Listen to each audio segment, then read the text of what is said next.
सम्मानित बुजुर्ग, नौजवान साथी और आवाज सुन रही मेरी मात्र शक्तियां, आप सभी के चरणों में आपके बेटे, आपके बच्चे हर्ष चिकारा की हाथ जोड़कर राम राम। प्रधान जी ने एक बात कही कि प्रोग्राम जो चल रहा है इसमें 36 बरादरी का भाईचारा बैठा है। मैं तो एक बात कहता हूं, हर एक प्रोग्राम 36 बरादरी का ही होना चाहिए।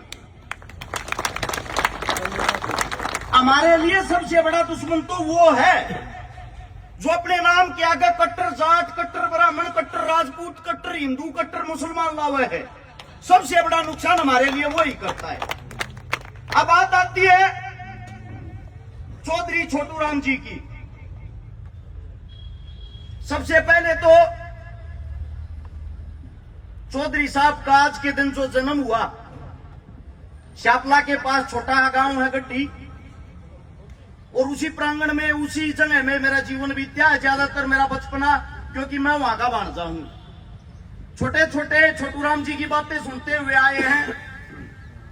सबसे पहली चीज, पहली सीख अपने ही घर से मिलती है। छोटू राम का मन था शिक्षा लेना, पढ़ना। उनके पिताजी जो कर्जे में जूझ रहे थे, किसान थे, वो कर्जा लेने के लिए जाते हैं, उनको मना कर दिया जाता है और साथ में उनकी बेइज्जती करी जाती है। छोटू राम को वह बात दिल में लगी कि जिस दिन बड़ा आदमी बनूंगा पहले ऐसे करोड़ों से लड़ूंगा, इनके सामने लड़ाई लड़नी है। न्यू छोटू राम नहीं बनया जाता। पहले के वक्त में जब किसी बच्चे के अंदर क्वालिटी दिखाई दिया करती, उसका साथ समाज दिया करता। हमारे शेख छाजूराम जी थे जिन्होंने छोटू राम का पढ़ाई का खर्च उठाया। वो पढ़ा, शिक्षित हुआ, वो हमारा नेता बने। नेता बनने के बाद जब पहला चुनाव लड़ना था, जब न्यू बोले रे छोटू राम है आड़े थी था क्या के कुकुर बटेगा, बोला के बात है, कुछ रूल होया करते उस टाइम पर कितनी जमीन का मालिक होना चाहिए, जब चुनाव लड़ सके ना पर्चा ना भर सकता। इसे दानवीर और दानी आदमी थे। एक नांदड़ो का रोहतक के पास बोहर गांव है, बोहर गांव का राजमल दाता था हमारा, अकेले ने 2200 बीघे जमीन, यानी कि लगभग 450 किले जमीन छोटू राम के नाम करा दी। तेरे में क्वालिटी दी कहे नेताजी दुआ क्या बने। और जब वह जमीन नाम कराई, छोटू राम चुनाव लड़ा, चुनाव जीत्या और जीत का मंत्री बना। लाहौर तो जब 1 महीने के बाद आया, चिट्ठी भेजी गांव वाले का धन्यवाद करे, गांव वाले बुलाए और जब वह जमीन उल्टी नाम करवाई और वहां से एक बात कही, बोला थारी जमीन ने आज एक किसान को नेता बनाया है, संपूर्ण हिंदुस्तान की जमीन आज से मेरी जमीन है, तुम्हारे हक के लिए मैं लड़ूंगा।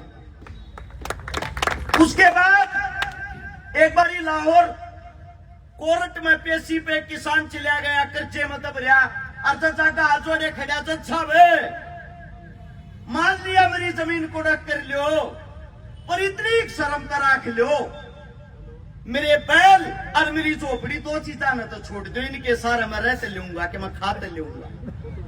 न्यू बोला भाई संविधान में, कानून में इसी कोई बात नहीं लिख रहा कि तेरी जमीन न छोड़ दिया। जब तक जमीन छटवानी है, इसे अलूल जलूल फैसले करनी है। एक के नेता दौरे चला जा, छोटू राम दौरे उमर दागी जोड़ी में लेकर छोटू राम दौरे चला गया। बोला जी बचाओ इनमें, न्यू का हिस्सा को कानून न को न्यू बोला भले मानस क्यों दुखी हो रहा है, कानून ना तो यो बना दिया पे। भाई एक बात नोट करे, जमीन कड़क कर लो कोई बात नहीं, लेकिन उससे अलग किसान के बैल, किसान का ट्रैक्टर, किसान का जो साधन, किसान का घर, वो कड़क नहीं होगा। उसी दिन से उस किसान की जमीन बच गई। अब सबसे बड़ी चीज, कर्जा एक ऐसी चीज होता है अच्छे के दिमाग को हिला देता है। अगर आज आप लोग बड़ी बड़ी Range Rover, Scorpio, Fortuner, tractor, trolley, जो संसाधन ले रहे हो, अगर वो किसी की देन है तो वो छोटू राम जी की है, वरना तारे तो रना साइकिल भी थी। जिस तरीके से आज हमारी जमीनें अखबार होती हैं और सरकार करती है, अगर मुर्दे बनकर बैठे रहे, इस जात पात धर्म मजहब के खेल में फंसे रहे, एक बात नोट कर लेना, सबके रेडिया पे मिल जाएगा। ये रोटी ये टिकड़े रेडिया पे नहीं मिलते, जमीन में पैदा करने पड़ेंगे। ये जमीन तो खा सको। कुछ आदमियों ने हर एक बड़े इंसान को एक टैग दे दिया, जट्टा का है भाई चौधरी छोटू राम। तो किस लिए जाटों का? क्या जमीन जाट जाटों के पास थी? क्या कर्जा जाट जाटों का माफ करवाया था?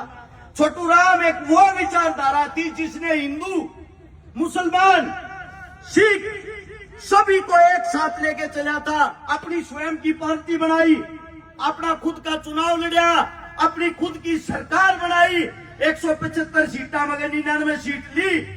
और तुम सब की जो आज जमीन के तुम हकदार हो, वो हक किसी ने दिलवाया? छोटू राम ने दिलवाया।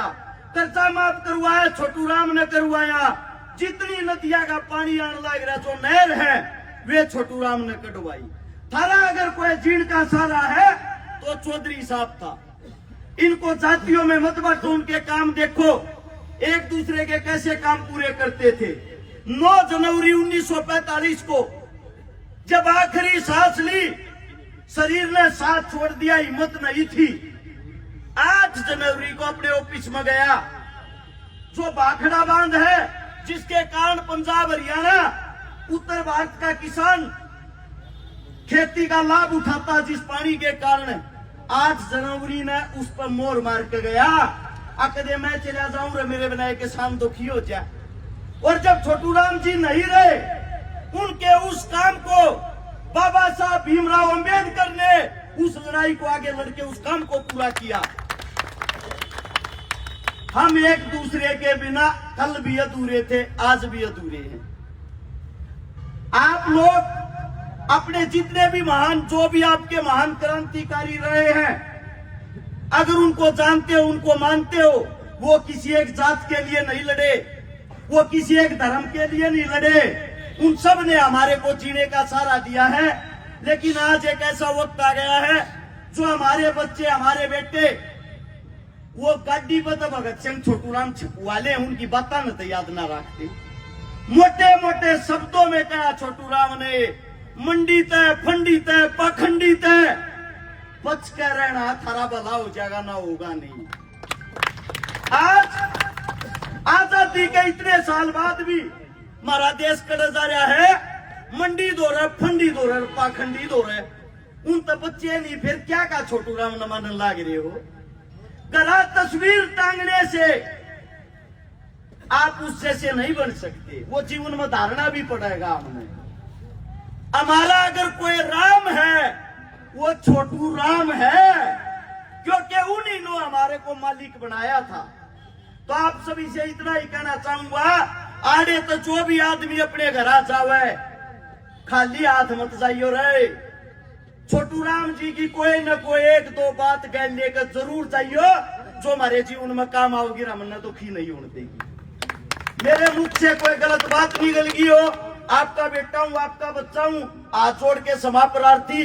क्योंकि ऐसे ऐसे महान योद्धा हमारे बीच में इस मंच पर बैठे हैं, इन्हीं लोगों के बीच से हम सीखते हैं, इन्हीं लोगों की शिक्षा है, इन्हीं का ज्ञान है। अगर कुछ गलत निकलता भी है, कोशिश करेंगे आगे और अच्छे से सीख सके।